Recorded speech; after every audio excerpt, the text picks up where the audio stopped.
दुरुस्ती करायची आपण करू, त्याला काय अडचण येणार. नमस्कार, आपण पाहत आहात पुणे लाईव्ह न्यूज. पाहुयात आज दिवसभरातील ठळक घडामोडी.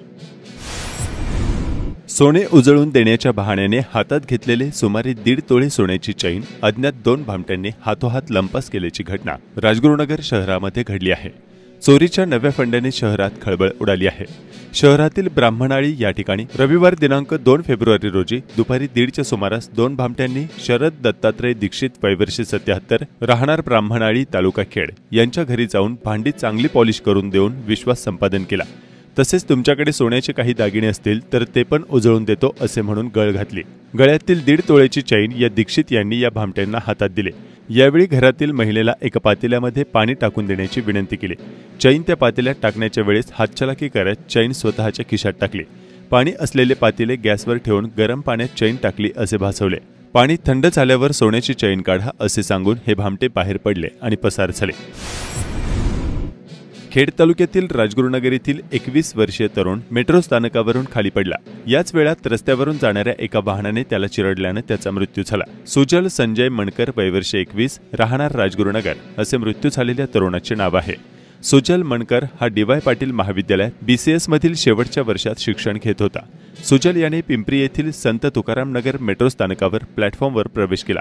तेथील एका डक्टमधून थेट खाली रस्त्यावर पडला. रस्त्यावर पडल्यावर त्याला एका वाहनाने चिरडले. स्थानकावरील नागरिकांनी ही घटना पाहताच आरडाओरडा केला. त्यानंतर त्याला तातडीने YCM रुग्णालयात उपचारासाठी नेण्यात आले. मात्र उपचारापूर्वीच त्याचा मृत्यू झाला. दरम्यान सुजल याने मृत्यूपूर्वी एक चिठ्ठी लिहिली होती. त्यात त्याने घरची आर्थिक परिस्थिती अत्यंत हालाखीची असल्याचे नमूद केले होते. हालाखीच्या परिस्थितीने त्याने असे कृत्य केल्याचा पोलिसांचा प्राथमिक अंदाज आहे. पुण्यात घडलेल्या बलात्काराच्या घटनेनंतर खेड तालुक्यातील राजगुरुनगर आणि राजगुरुनगर बसस्थानक आवार देखील असुरक्षित असल्याची बाब समोर आली आहे. मद्यपी आणि गुन्हेगारी पार्श्वभूमीच्या मंडळींचा या भागात मोठा वावर असतो. चाकण आणि राजगुरुनगरमधील अधिकाऱ्यांचे या भयानक स्थितीकडे पूर्णतः दुर्लक्ष आहे. अनेकांनी केलेल्या तक्रारी गांभीर्याने घेतल्या जात नसल्याची स्थिती समोर येत आहे.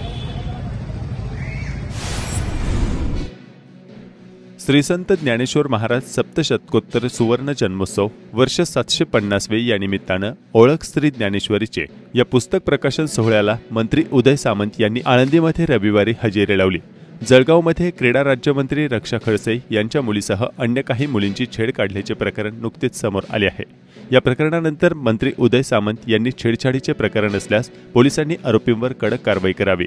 पोलिसांनी मवाळ भूमिका न घेता जहाल भूमिका घेऊन अशी प्रवृत्ती ठेचून काढली पाहिजे असं आवाहन केलं आहे. उदय सामंत हे आळंदीत प्रसारमाध्यमांशी बोलत होते.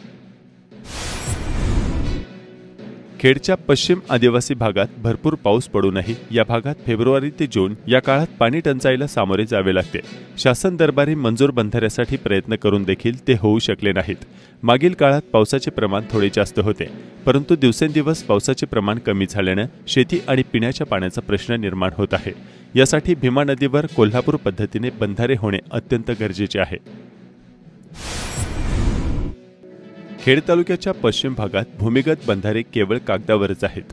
पश्चिम भागातील आदिवासी भागात आव्हाड ते टोकावडे या परिसरात भीमा नदीवर किमान 9 ठिकाणी बंधारे बांधता येऊ शकतात. कृष्णा खोरे लवादाच्या नियमांतर्गत हे काम होऊ शकते. त्यासाठी प्रस्ताव दिला असल्याचे अनेक वर्ष सांगितले जात आहे. बंधाऱ्याचे उद्घाटन काही वेळा करण्यात आले, परंतु एकही बंधारा होऊ शकला नाही. हक्काचे पाणी आणि पाणी टंचाईपासून मुक्तता हवी असेल तर कोल्हापूर पद्धतीच्या बंधाऱ्यांसाठी जनमताचा रेटा गरजेचा आहे. अशा प्रकारच्या बंधाऱ्यांना जमीन लागणार नाही. धरणांतर्गत काम होणार असल्याने त्यामुळे कोणीही विस्थापित होण्याची शक्यता नाही.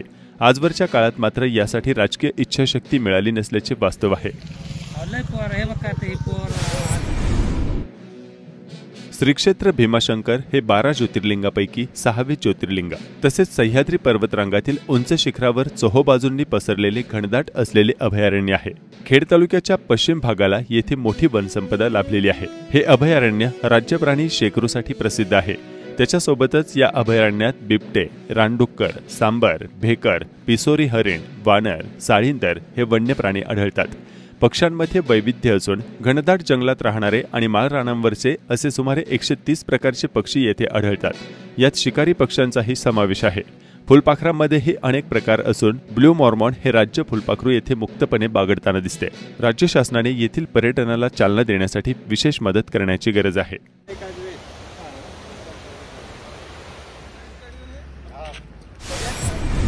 चासकमान आणि भामा आसखेड प्रकल्पांची उन्हाळी हंगामाची कालवा सल्लागार समितीची बैठक उपमुख्यमंत्री अजित पवार आणि जलसंपदा मंत्री राधाकृष्ण विखे पाटील यांच्या उपस्थितीत पार पडली। या बैठकीला जलसंपदा विभागाचे अधिकारी उपस्थित होते।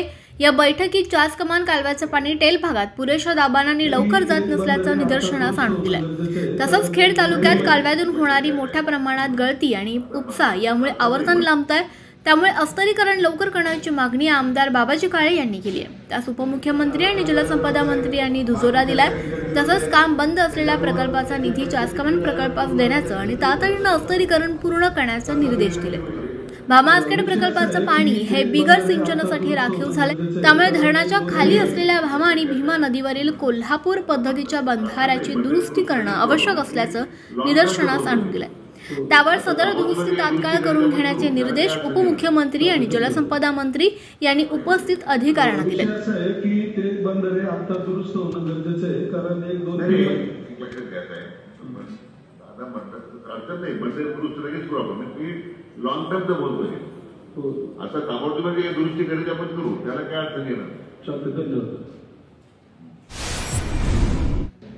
राष्ट्रीय महामार्ग आणि राज्य मार्गाच्या दोन्ही बाजूस असलेले अतिक्रमण आणि अनधिकृत बांधकामावर कारवाई सोमवारी 3 मार्च 2025 पासून सुरू करण्यात येणार आहे। खेड तालुक्यात 3 मार्च ते 10 मार्च दरम्यान पुणे नाशिक महामार्ग आणि 10 मार्च ते 20 मार्च दरम्यान तळेगाव चाकण शिक्रापूर महामार्गावर आणि 9 लाख उमरे ते चाकण दरम्यान कारवाया करण्यात येणार आहे। महामार्गावर वाहतूक कोंडी होणाऱ्या विविध भागात पुढील 30 दिवसात राष्ट्रीय महामार्ग आणि राज्यमार्गाच्या रस्त्याच्या दोन्ही बाजूस अनधिकृत आणि अतिक्रमण केलेली दुकानं, गाळे, बांधकामे आणि इतर काही तात्पुरत्या स्वरूपाच्या बांधकामांवर सर्व विभागांनी संयुक्तपणे कारवाई केली जाणार आहे। तृतीयपंथीयांच्या कल्याणासाठी तरतूद करणारी आळंदी ही पहिली नगर परिषद ठरली आहे। तीर्थक्षेत्र म्हणून ओळख असलेल्या आळंदी नगर परिषदेचा यंदाच्या वर्षीचा आर्थिक वर्षाचा 6.65 लाख इतक्या शिल्कीसह 89.51 कोटींचा अर्थसंकल्प प्रशासक तथा मुख्याधिकारी कैलास केंद्रे यांनी सादर केला। अर्थसंकल्पात कोणत्याही स्वरूपाची करवाढ करण्यात आलेली नसून उल्लेखनीय बाब म्हणजे तृतीयपंथीयांच्या कल्याणासाठी अर्थसंकल्पात 3% तरतूद करण्यात आली आहे। अशा स्वरूपाची तरतूद करणारी आळंदी नगर परिषद ही क वर्ग स्तरावरील राज्यातील पहिली नगर परिषद आहे। अर्थसंकल्पाचे वैशिष्ट्य म्हणजे आळंदी शहराचा पाणी पुरवठा सुरळीत करण्यासाठी नवीन पाण्याच्या टाक्या उभारणं, अंतर्गत वितरण नलिका टाकणं आणि इतर अनुषंगिक बाबींसाठी निधीची भरीव तरतूद अर्थसंकल्पात करण्यात आली आहे। तसंच शहरात नवीन 3 उद्यान निर्माण करणं, घनकचरा व्यवस्थापन प्रकल्प राबवणं, नगर परिषद शाळांचे इमारत बांधकाम, त्यांचे नूतनीकरण, संगणकीकरण यांच्यासह दर्जावर्धन करणं, शहराची वाढती लोकसंख्या आणि विस्तार लक्षात घेऊन सुधारित भुयारी गटार योजना, STP प्रकल्प, देहू फाटा ते मरकळ बायपास रस्ता, आळंदी नगर परिषद, नवीन प्रशासकीय इमारत उभारणी इत्यादी बाबींवर अर्थसंकल्पात भर देऊन भरीव निधीची तरतूद करण्यात आली आहे आणि याची माहिती आळंदी नगर परिषद प्रशासनाने दिली आहे। महाराष्ट्र राज्य कबड्डी असोसिएशनच्या वतीनं 35वी किशोर किशोरी गट राज्य अजिंक्यपद निवड चाचणी कबड्डी स्पर्धा 23 फेब्रुवारी ते 27 फेब्रुवारी रोजी मनमाड जिल्हा नाशिक या ठिकाणी संपन्न झाल्या। त्यामध्ये पिंपरी चिंचवड किशोर गट मुलींच्या संघानं पालघर, कोल्हापूर, धुळे, रत्नागिरी, मुंबई उपनगर, सांगली अशा तुल्यबळ संघांना पराभूत करून अंतिम सामन्यात प्रवेश मिळवलाय। अंतिम सामन्यात नाशिक संघासोबतच्या लढतीत पराभूत होऊन पिंपरी चिंचवड संघाला उपविजेतेपद मिळालंय। या पिंपरी चिंचवडच्या संघामध्ये खेड तालुक्यातून 5 खेळाडूंचा समावेश आहे। त्यामध्ये सोनाक्षी बवले, श्रावणी गांधीले, सिद्धी मांजरे, वैष्णवी थिगळे, अश्लेषा गाढवे यांचा समावेश आहे। खेड तालुक्यातील काळूस, खैरे, साळुंगे वस्ती येथे कॉन्क्रीट रस्ता, नवीन मंदिर आणि सभा मंडप आदी विकास कामांची उद्घाटन रविवारी 2 मार्च रोजी खेडचे आमदार बाबाजी काळे यांच्या हस्ते संपन्न झाली आहेत। आपल्या सर्व कार्यक्रमांचं उद्घाटन आपल्या सर्वांच्या उपस्थितीमध्ये या ठिकाणी संपन्न होत आहे। खऱ्या अर्थानं उद्या महाराष्ट्र राज्याच्या विधिमंडळाचं अधिवेशन सुरू होणार आहे आणि त्या निमित्तानं उद्या कदाचित यायला जमणार नाही, म्हणून आपल्या सर्व कार्यकर्त्यांच्या, ग्रामस्थांच्या विनंतीनुसार हा कार्यक्रम आपण या ठिकाणी आज आयोजित केलेलं आहे। चाकण मार्केटमध्ये लसणाची आवक मोठ्या प्रमाणावर होते। लसणाला सध्या चांगला भाव मिळतोय। प्रतवारीनुसार 60 रुपये ते 100 रुपयाचा प्रति किलोला दर मिळत असल्याचं व्यापारी सांगतात। राजगुरुनगर पालिकेनं शहरात केदारेश्वर रस्त्याच्या भागात खराब झालेल्या गटर लाईनकडे सपशेल दुर्लक्ष केलंय। हे सांडपाणी घरात येत असल्याच्या तक्रारी स्थानिकांनी पालिकेकडे केल्या असून पालिका प्रशासन मात्र याकडे लक्ष देत नसल्याचं स्थानिकांनी पुणे लाईव्हला कळवलंय। आपला म्युझिकल ग्रुप आणि भूगोल फाउंडेशन यांच्या संयुक्त विद्यमाने आयोजित संगीताचा सुरेल नजराणा आणि पर्यावरण क्षेत्रातील उल्लेखनीय कार्य करणाऱ्या संस्थांचा सन्मान सोहळा हा कार्यक्रम अत्यंत उत्साहात संपन्न झाला। राजगुरुनगर येथील समीर कुर्तकुटी यांची आदिवासी संशोधन आणि प्रशिक्षण संस्था या विभागाच्या कार्यक्षेत्र संपूर्ण महाराष्ट्र राज्य आयुक्तपदी निवड करण्यात आली आहे। रोटरी क्लब ऑफ चाकण आणि हुतात्मा राजगुरू महाविद्यालय यांच्या संयुक्त विद्यमाने थॅलेसिमिया जनजागृती आणि तपासणी शिबिराचे आयोजन करण्यात आले होते। थॅलेसिमिया ही फॉरेनचा आजार नाहीये, हे आपलाच आजार आहे। पण आपल्याला कसं ना की आधीपासून आपल्याला खूप हे होतं ना इंटरेस्ट ब्रिटिशर्स मध्ये, आणि त्याच्या जर आपण रक्तकोश नाव ठेवलं असेल तर त्याला आपल्याला काय रिस्पेक्ट नाही, पण आपण थॅलेसिमिया ठेवलं मग थोडाफार रिस्पेक्ट घ्यायला पाहिजे। ओके, आज आपण हे लेक्चर कशासाठी घेतोय ते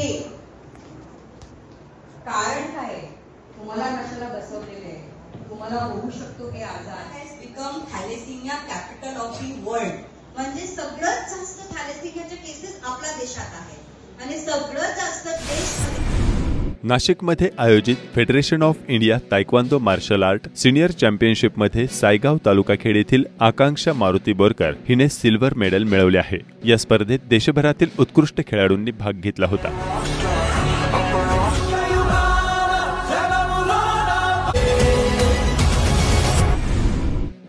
गारगोटवाडी हद्दीतील करामळी वस्तीलगत रात्री मोठ्या प्रमाणावर गौण खनिज उपसा होत आहे। मुरुम आणि माती रस्त्यावर सांडून अपघात होत आहेत। प्रशासनाने याकडे लक्ष देण्याची मागणी होत आहे। तर कोयंड्यापर्यंत जे रस्त्याची दयनीय अवस्था झाली, त्या रस्त्यात एवढे खड्डे झालेत, ह्या ठिकाणी आता आम्ही उभे आहेत। या ठिकाणी ही बघा दुर्दशा कशी आहे। ह्या ठिकाणी 25 लोक पडलीत तरी याची कोणी काळजी घेत नाही। आणि कोयंड्यापर्यंत ज्या काही लोकांनी आहे ना, जे रस्त्यामध्ये जे आडवे पाईपलाईन खोदलेले आहेत त्या सुद्धा त्यांनी स्वतः त्या बुजवाव्यात, कारण इतका त्रास होतोय की न बोललेलं बरं। एवढं सरकारकडं आमचं गारण आहे, तर ते ह्या ठिकाणी खूप, आणि रस्त्यात सगळं पाणी मोटरिंगचं, त्याच्यात ह्या अजून भर पडली। ही लाईन कुठली तरी खोदून त्यांनी पण ह्या 2 पाईपलाईन इथं लिकेज करून टाकल्यात आणि त्याचं पाणी येऊन इथं ह्या एक गाडी हे डंपर मोठाले हे इथं सगळी माती टाकली आणि सगळं लाल करून टाकले सगळीकडं पाणी, नीट मोटरसायकली सुद्धा जाता येत नाही। सोमनाथ काळोखे, पोलीस पाटील, गारगोटवाडी। आज या ठिकाणी 3 दिवस झाले हायवा पलटी झाल्यामुळं आणि पाण्याच्या संमिश्रणामुळे आहे ना सगळं ओलं झालं आणि सगळ्या गाड्या येतात, 2 व्हीलरवाले घसरतात। 3 दिवसापासून माझ्या घरी रोज लोक येतात, जवळजवळ 20 ते 25 लोक झाल्यात, तिथं सगळेजण पडलेले आहेत। तरी शासनाने लक्ष द्यावं PWD वाल्यांना। भीमशक्ती संघटनेच्या खेड तालुका अध्यक्षपदी अनिल जाधव यांची निवड झाली आहे। भीमशक्ती संघटनेचे जिल्हाध्यक्ष विजय डोळस यांच्या अध्यक्षतेखाली आज दिनांक 2 फेब्रुवारी रोजी संघटनेच्या कार्यालयात झालेल्या बैठकीत ही निवड करण्यात आली। भीमशक्ती संघटना पुणे जिल्हा अध्यक्ष तथा काँग्रेसचे तालुका अध्यक्ष विजय डोळस यांच्या उपस्थितीत राजगुरुनगर येथील तालुक्यातील कार्यकर्त्यांची बैठक झाली। या बैठकीमध्ये सदरच्या निवडी करण्यात आल्या। आज भीमशक्ती संघटनेच्या माध्यमातून आम्ही तालुका कार्यकारिणीच्या संदर्भामध्ये आज बैठक आयोजित केली होती। त्यामध्ये आम्ही काही जुन्या लोकांना जिल्हा कार्यकारिणीवरती घेण्याचं ठरवलं, कारण बऱ्याच वर्षापासूनची जी मरगळ संघटनेमध्ये आलेली होती ती मरगळ दूर करण्यासाठी आम्ही भीमशक्ती संघटनेमध्ये काही फेरबदल केले आहेत। आम्ही आज खेड तालुक्याच्या अध्यक्षपदी सन्माननीय अनिलजी जाधव यांची तालुका अध्यक्ष म्हणून यांची नियुक्ती केलेली आहे सर्वानुमते। त्याचप्रमाणे भीमशक्ती संघटनेच्या महिला आघाडीच्या तालुका अध्यक्ष म्हणून उषाताई उनवणे यांची नियुक्ती केलेली आहे। पश्चिम विभागाच्या आमच्या सारिकाताई पोवाळ यांची नियुक्ती केलेली आहे। आम्ही चाकणच्या शहराध्यक्षपदी आमचे प्रशिक सुरवाडे यांची आम्ही नियुक्ती केलेली आहे। आणि मला निश्चितपणे असं आपणास चॅनलच्या माध्यमातून सांगावंसं वाटतं की मला विश्वास आहे की ज्या लोकांची आम्ही नियुक्ती केलेली आहे ते इमान एतबारी गोरगरीब लोकांना तसेच तळागाळातील लोकांना न्याय देण्याची भूमिका त्यांच्यामध्ये आहे। डॉक्टर बाबासाहेब आंबेडकरांचे विचार आणि छत्रपती शिवाजी महाराजांचे विचार निश्चितपणे या सर्व आमच्या भीमशक्ती संघटनेच्या कार्यकर्त्यांमध्ये आहे। आमच्या महिला आघाडीच्या ज्या अध्यक्ष आहेत त्या गेल्या अनेक वर्षे आंबेडकरी चळवळीमध्ये काम करत आहेत। त्यांनी अनेक सामाजिक कार्यामध्ये त्यांचं नाव आणि ठसा उमटवलेले आहेत। आमच्या सारिकाताई ओवाळ गेल्या अनेक वर्षापासून बचत गट आहेत, त्यांच्याकडे जवळपास 100-125 बचत गटांच्या माध्यमातून ते कामं करतात। त्याचप्रमाणे आदिवासी कातकरी समाजातील जयभीमचे लोक असतील, मागासवर्गीय लोक असतील, त्यांना न्याय देण्याची भूमिका सारिकाताई ओवाळ करतात। आमच्या उषाताई उनवणे करतात, त्यांच्या सर्व सहकार्य करतात। अनिल जाधव गेल्या अनेक वर्षापासून आमच्या संघटनेमध्ये काम करतात, युवा कार्यकर्ते म्हणून प्रशिक सुरवाडे आहेत। आणि आता असे तालुका कार्यकारिणी आता नव्याने निर्माण होणार आहे। त्याचप्रमाणे जिल्ह्याची काही पदं आम्ही संघटनेमध्ये देणार आहे। नमस्कार, आपण पाहत आहात पुणे लाईव्ह न्यूज।